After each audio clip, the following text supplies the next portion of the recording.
C'era bisogno della competenza tecnica e amministrativa della dottoressa Tazer. La delega rigenerazione urbana, riqualificazione dei quartieri ci permette un'accelerazione su molti progetti che abbiamo in cantiere, l'opportunità di sfruttare al massimo il finanziamento che i nostri uffici sono stati bravi a meritarsi con il bando periferie.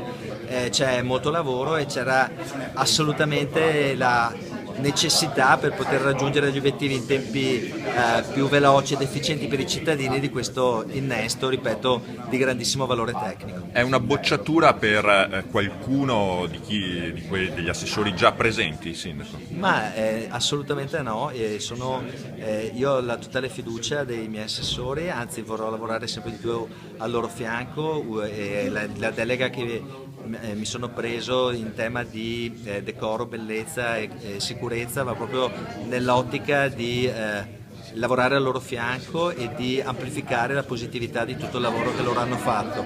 Il lavoro della dottoressa Tazer sarà proprio un collante in alcuni ruoli tecnici fondamentali, urbanistica, lavori pubblici e edilizia, dove c'era appunto questa necessità di una sponda tecnica che rispondesse in questo modo, in un modo efficiente. Un giocatore in più che si alza dalla panchina nel momento decisivo della partita. Abbiamo giocato in 10 quando altri per molto tempo avevano giocato in 11 e quindi non abbiamo preso qualcosa in più rispetto a una normalità.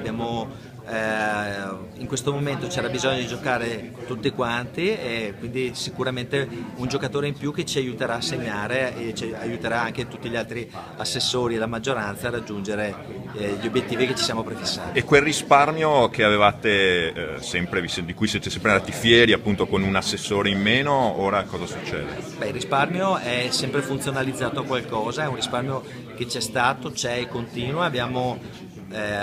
Ricordo che abbiamo due assessori in meno, due tecnici, due dirigenti in meno rispetto a una compagine di fino a 4 anni fa e su questo è un risparmio molto alto e è un investimento perché abbiamo la possibilità con questo innesto di sfruttare in un modo importante per la città la possibilità dei finanziamenti che stanno arrivando.